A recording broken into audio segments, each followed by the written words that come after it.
Hello. As someone who bit by bit has been growing less interested in Arknights plots over its long lifetime, stretching my time before finally giving up and reading the event stories became quite natural. This is no usual of building, just sitting here, thinking of what to do with my few hours of free time, just 3 hours before the end of the event run, as I decided to read it. And what a decision it was! This is easily the coolest thing Arknights had in a pretty long while, despite barely even having a storyline. Now, I believe I should mention that I'm well aware Arknights is first of all an urban fantasy with a pinch of sci-fi, and its inspirations are gathered mainly from the fairly recent history, and naturally, it focuses on relevant themes first. Our protagonists are a medical company after all, but that is exactly why some events that take step away from main focus feel like such a breath of cold, fresh mountain air. Why they're so endearing to me, and why I treasure those so much, and by extension why this event felt especially sad when it was over. This event kicks off with our beloved Maggie, who hasn't seen real screen time from the first year of the game's lifespan. She arrives at the Rhine Lab station and learns that an expedition of Rhine scientists has disappeared somewhere in semi-sandless ice fields, and the leader of which happens to be Maggie's former mentor. Now, as I said before, this event barely has some central storyline. Despite Maggie originally setting off on a quest to rescue people, it's not hard to guess their fates right away. Far North is not a joke, and getting lost with limited supplies is very much a certain death. And the event isn't really about some heroic rescue mission. What's it really about is the Land of Sami, one we barely read about before, and it was very long ago too, and about several characters, most of which we knew before. Their lineup is great, and this time it really does feel central, as the event is all about their experiences, not faceless NPCs exposition dumping made up politics for half of the read. Our beloved Maggie is finally the star of the show, and she stays true to what we always knew her as while showing the new side. She's incredibly curious. For her own curiosity, she will disregard common sense, logic, and her own safety. She can and will take a photo, a sample, and a bunch of notes on everything she sees, even that is predictably disrespectful to locals. That will get her misunderstood, and that will lead her into danger, but she won't stop. This behavior made me want to bonk her with something really hard at times, but it's very much in character for her, and works to really show off her explorer spirit. Santala, another character we had to wait for years, and sadly not a 6-star despite being shown as a very powerful caster. He's also finally playable and gets a good amount of screen time in this event. Her character focuses heavily on her hatred for Ursus and desire to take revenge, though we don't know what exactly happened to her yet. Still, when she isn't focused on revenge, Santala is shown to be wise, well known, and well respected by seemingly everyone in Sami. But this event doesn't give her much development, so maybe she'll appear somewhere else someday, and hopefully get a proper arc. Unless she's really only supposed to represent nature that was harmed by people, that now puts extra effort into protecting itself. In that case, Maggie would be an example of well-meaning and respectful humans, and Typhon an example of gentle, kind, but not defenseless nature that was treated with respect. But going deeper into this would inevitably get into in-game geopolitics turned real-world politics because of clear inspirations, and this thought already scares me, so moving on. Another long-time acquaintance of ours, Gitana, actually appears and gets some development of her own. We learn why she left Sami and what led to that. In the end, she also gets a cliffhanger send-off and implies she will be wandering Sami on her own for a while. She appears in an encounter in IS-4 and gives us pretty useful relics, but sadly we seem to be too dumb to recognize her. Or it's just not outright stated, as the option locked behind Equipment 3 may be treated as an implication, though it notes that her aripathy has likely gone worse. I do hope that she stays safe. And finally, the banner character, the bearer of the most relatable facial expression in the game, Typhon. I wonder why not Typhon despite clear reference, and why is she so far from Minos, and why is she a Sarkas when a similar case of Kukulkan is a race of its own. A snake woman from LM7 number 2. I honestly expected her to have at most 3 character traits, 2 being her boobs and the last being the usual Sarkas edginess. But she's a very pleasant surprise. So pleasant in fact that I gave up on getting to 300 by Arturia and threw 70 pulls to get Typhon.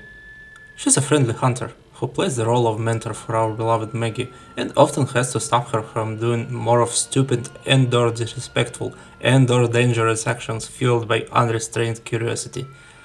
Typhon tells us about local traditions, rituals, the way everything in Sami lives in general. She seems to be troubled by her bow, but that bit barely gets any attention in the plot, as she seems to be fully in control at all times, despite revealing once that she really isn't, and it's all just composture.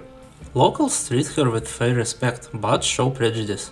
She is not outright attacked, but is still an outcast who lives out of settlements with another local circus. It may be mainly through the contrast with our beloved Maggie being so hyper, but Typhon is a nice feeling exposition girl who shows character just enough to make you curious about her and to not become second annoyance.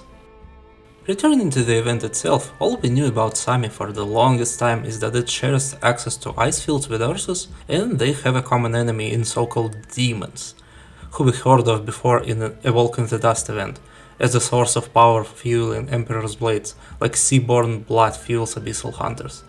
And that was pretty much it, up until now. Now we know so much more and understand so much less, but that's what makes this place so cool. Sami is a land of ice-filled forests and wetlands, inhabited by people referred to as barbarians by other countries' folk, as they largely reject technological advance and embrace their pagan-like traditions, emphasizing nature around them, treating the land itself as a deity, which may actually be a creature similar to Sui and Kiera.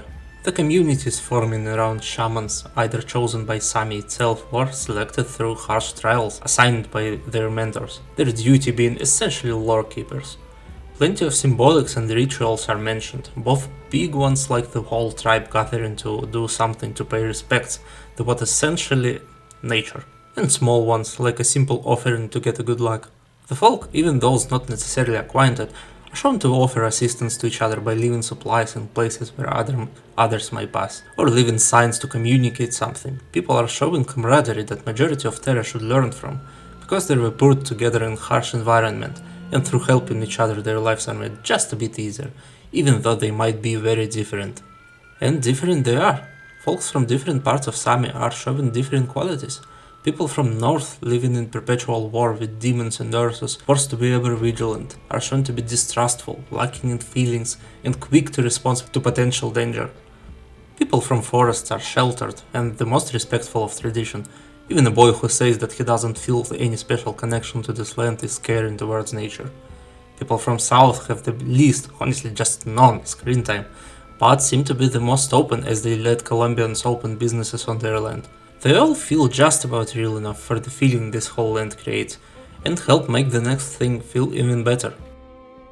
This land is mystical, fantastical, it's like one big love letter for folktales. Every answer we're given, every solution we see for already unexplainable problems just creates more questions. How does this even work? Why? This game's universe is largely driven by things either making sense from the beginning or once immediately explained. The conflict is usually very grounded, the world building is usually politics and more politics.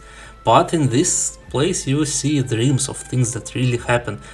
You hear voices of people really existing, there are shadows without sources, the dead can turn into living darkness that can not only drive you insane, but also literally harm you, and even be slain.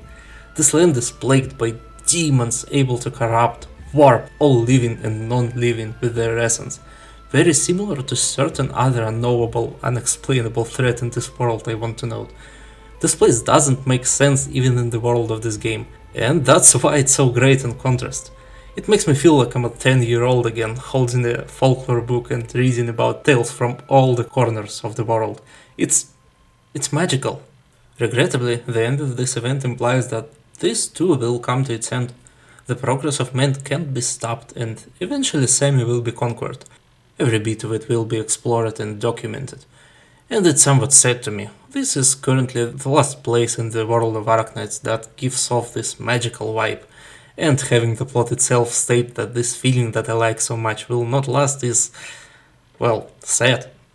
And I swore that already started is the first step of it. I haven't explored just everything yet, but thankfully it doesn't seem to aim to explain too much like IS3 did before. And I'm thankful for that, for now, as who knows what may suddenly appear later. Maybe it will be on the level of 4th ending of IS3. We'll see.